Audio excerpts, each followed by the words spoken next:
The world begins in shades of deep indigo and soft violet. In the final moments of the night, there is a profound stillness, a silence so complete it feels like the universe holding its breath. This is a realm suspended between the stars and the sleeping earth, a place of immense cold and quiet anticipation.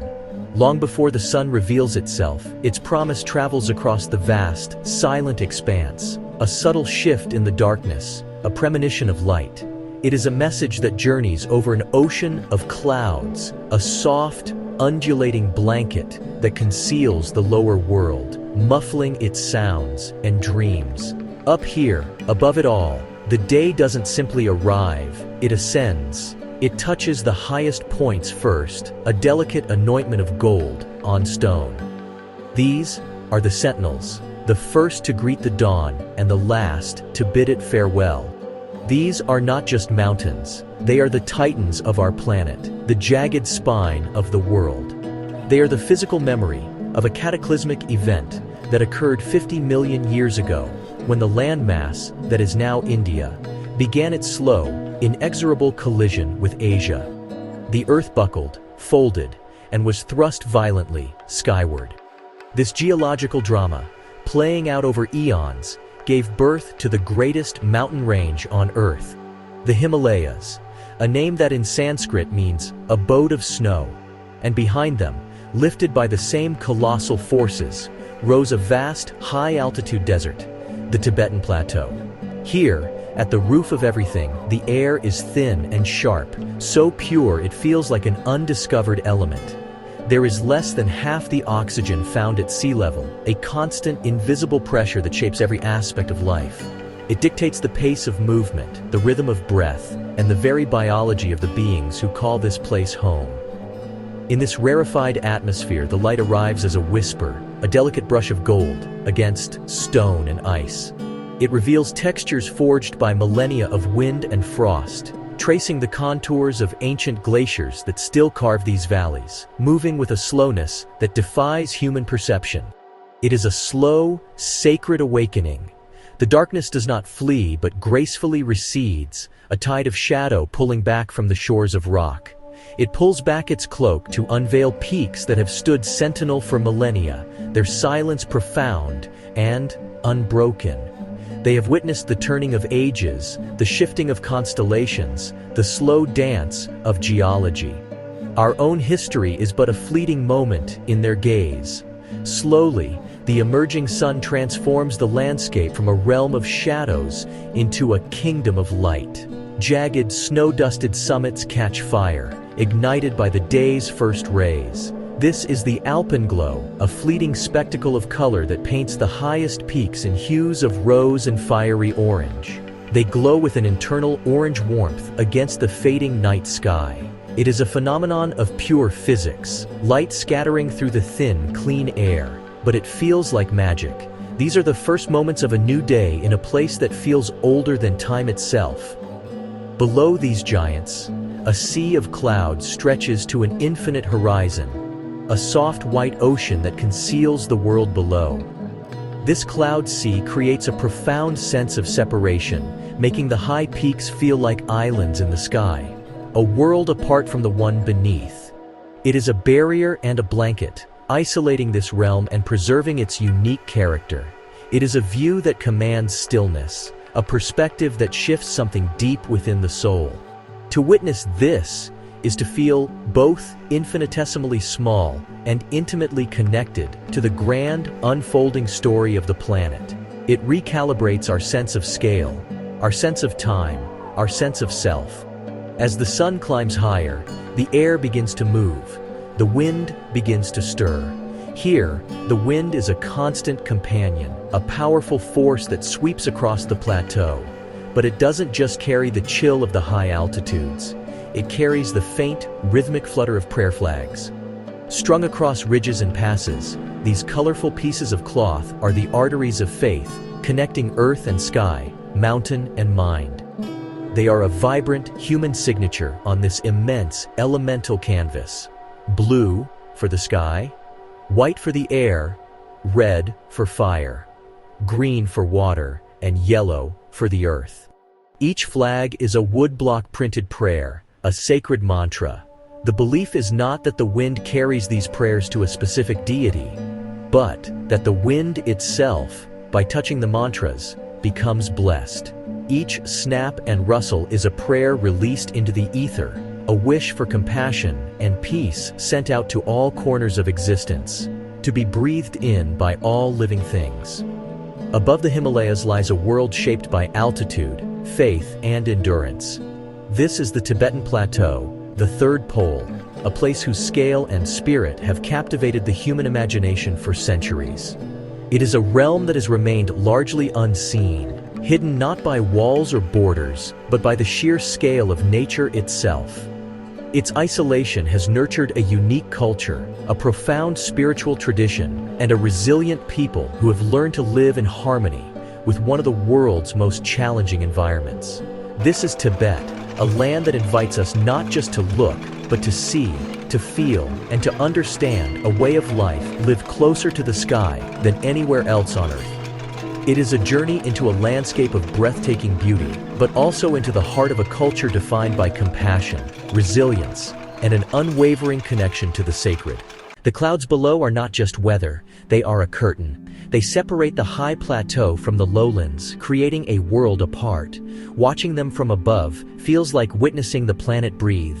This ocean of mist has long been Tibet's greatest guardian.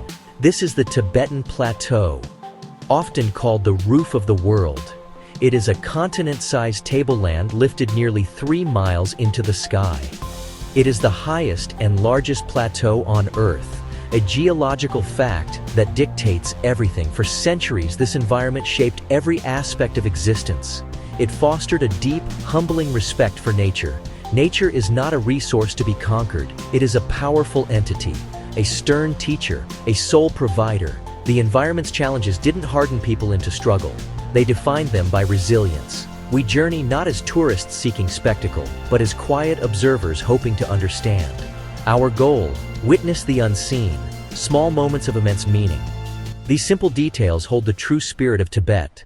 Far from the well-trodden paths, hidden deep in the protective folds of the mountains, the villages appear. They are not just built upon the land, they seem to grow from it. These are small clusters of homes, constructed from the very stone and earth of the surrounding slopes. Each house is a fortress against the elements, with thick, whitewashed walls that absorb the sun's warmth, and small, recessed windows to keep out the relentless wind. Their flat roofs, reinforced with timber and packed earth, are designed to bear the weight of heavy winter snows. The placement of the village itself is never accidental. It is a careful calculation of shelter from the wind, proximity to a reliable water source, and orientation to catch the precious morning sun. This architecture is a testament to generations of accumulated wisdom, a dialogue between human need and the formidable landscape. Inside, the world contracts to a single, vital point of focus. Life is centered around the hearth. The interiors exist in a perpetual twilight, lit by the soft, flickering glow of the yak butter lamp. The air is thick with the scent of burning juniper, incense, and the smoky aroma of the fire. The main room serves as a kitchen, a living area, and a place of rest. Furniture is sparse and functional, often hand-carved from local wood. In a quiet corner, a small altar stands as a constant sacred presence, a private space for daily offerings and prayers, connecting the family to the spiritual currents that flow through these mountains as surely as the wind and water. The day in a Tibetan village begins long before the sun crests the surrounding peaks, in the deep, cold stillness of pre-dawn. The first task, a ritual in itself, is to rekindle the fire in the hearth. With gentle breath and practiced hands, the embers from the previous night are coaxed back to life. This flame is the heartbeat of the home, a source of warmth, a means to cook, and a gathering point for the family. The morning meal is simple, yet profoundly sustaining. It revolves around tsampa, a nutty-tasting flour made from roasted barley, and yak butter tea, a salty, creamy, and warming brew essential for life at high altitude. A portion of tea is poured into a wooden bowl, tsampa is added, and the mixture is kneaded with the fingers into a small, dense cake of dough. This is food of pure function, providing the slow-release energy needed for a day of hard physical labor in the thin, cold air. As the first light spills into the valley, painting the peaks in hues of rose and gold, the village slowly comes alive. Doors creak open, and figures emerge, their breath pluming in the crisp air. The morning is a sequence of essential, unhurried routines. Men lead the yaks and zo to pasture, their bells a gentle, rhythmic tolling. Women make their way to the communal spring or stream, their backs strong and straight, to collect the day's water. Each task is performed with a quiet efficiency, a rhythm perfected over centuries. In these remote villages, isolation is not a source of loneliness but a catalyst for community. The immense scale of the landscape and the challenges of survival foster a deep-seated interdependence. Survival is not an individual pursuit, it is a collective endeavor. Whether it's repairing a roof, damaged by wind, harvesting the barley fields in the short growing season, or building a new home, the work is shared. Many hands make the load light, and the rhythm of shared labor is often accompanied by song and laughter. This spirit of cooperation extends into every facet of life. When a family faces hardship, illness, or the loss of livestock, their neighbors are the first to offer support, sharing food, labor, and resources without a second thought or the need for accounting. This is not charity, it is the fundamental grammar of their society, an unspoken understanding that the well-being of one is tied to the well-being of all. As evening draws in, and the fire is built high, the elders are revered storytellers, the guardians of collective memory. In a world where history was not written but spoken, they are the living libraries and keepers of tradition.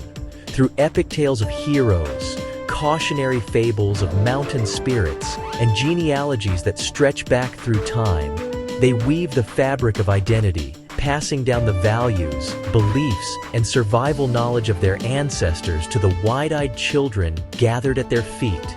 In their voices, the past remains present, a guide for the future. In Tibet, faith is not a segment of life, but the very thread from which life is woven. It is as constant and essential as breathing, an invisible current that shapes every thought, every action. From the first light of dawn, it is present in the quiet murmur of a mantra, in the hands that prepare the morning's butter tea. It is etched into the landscape itself, carried on the wind by countless prayer flags. Each frayed strand, each faded color, is a prayer released into the world, a silent testament to a belief system that permeates the very air.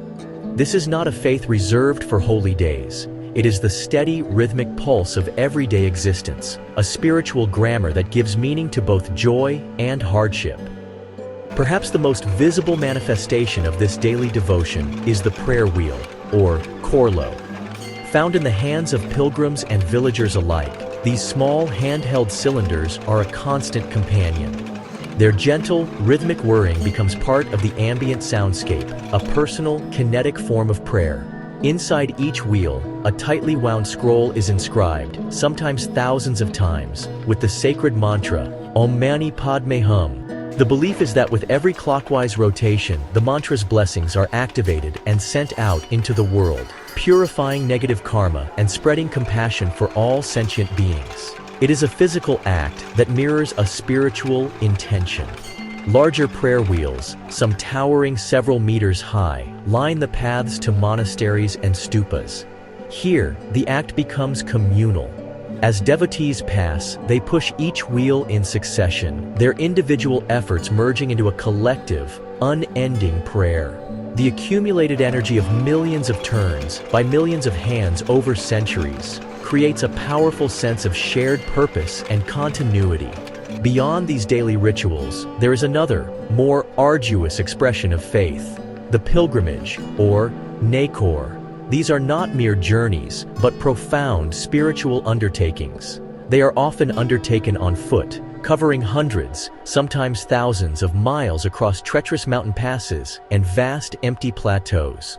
The destination might be a sacred mountain like Kailash, a revered lake, or a distant monastery, but the journey itself is the true practice. For some, The commitment is absolute. These pilgrims measure the entire length of their journey with their own bodies, performing full-length prostrations from start to finish. They stretch out on the ground, mark the spot their fingertips reached, stand, walk to that mark, and prostrate again. It is an act of immense physical endurance and profound humility, turning a journey of miles into millions of individual acts of devotion.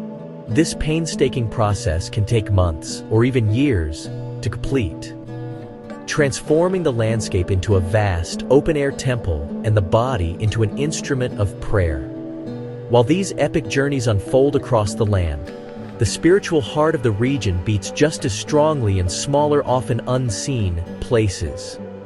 Monasteries and hermitages are the anchors of this spiritual world, tucked away in remote valleys, perched precariously on cliffsides, seemingly held in place by faith alone. They are sanctuaries of stillness in a land of extremes.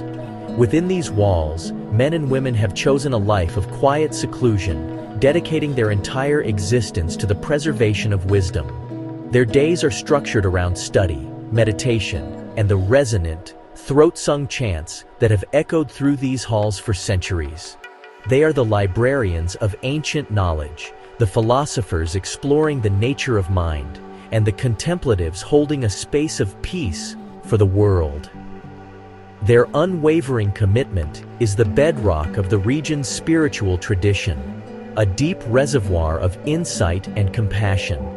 In this high-altitude world, where life is pared down to its essentials and the elements are a constant, powerful presence, faith is not a luxury, it is a fundamental tool for survival. It provides a framework for understanding and accepting hardships, for finding meaning in impermanence, and for cultivating a resilient spirit. It is the inner compass that guides one through the vast, often challenging terrain of both the outer world and the inner self. Beyond the settled life of the villages lies a world in constant motion. This is the domain of the nomads, the Drakpa, the people of the high grasslands. Their home is not a single place, but a vast territory. Their freedom is as wide as the horizon, but it is a freedom balanced on the edge of fragility. The nomads move with the seasons, seeking fresh pastures for their yaks. Their movements are not random. They are a carefully choreographed dance with the environment. The nomadic home is the yak hair tent, a marvel of practical design, a sturdy yet temporary shelter that leaves no permanent trace on the land. Children learn the skills of survival from the moment they can walk. They are taught how to handle the animals, how to read the weather in the clouds. Their playground is the vast, open grassland. Their classroom, the daily challenges of life. This upbringing forges a deep connection to their environment and their culture. In Tibet, art is a form of devotion, and the hands of the artisan are instruments of faith. A Thangka painter is not just an artist, they are a theologian and a practitioner. The process of creating a Thangka is long and painstaking. The artist maintains clear intention and meditative focus, often reciting mantras as they work. One of the most striking examples is the creation of sand mandalas, a spiritual blueprint of the cosmos. The most powerful lesson comes at the end. After days of meticulous labor, he purposefully mixes the vibrant colors, a stark and beautiful demonstration of the Buddhist principle of impermanence. The most iconic of these sounds is the sound of monastic chant, a low, resonant drone that is haunting and calming. This is not conventional singing, it is vocal meditation. Together, these instruments form a powerful, otherworldly orchestra, a symphony for spiritual transformation. For centuries, Tibet's isolation was its defining feature, but today, that isolation is being breached. New roads are being carved into the landscape.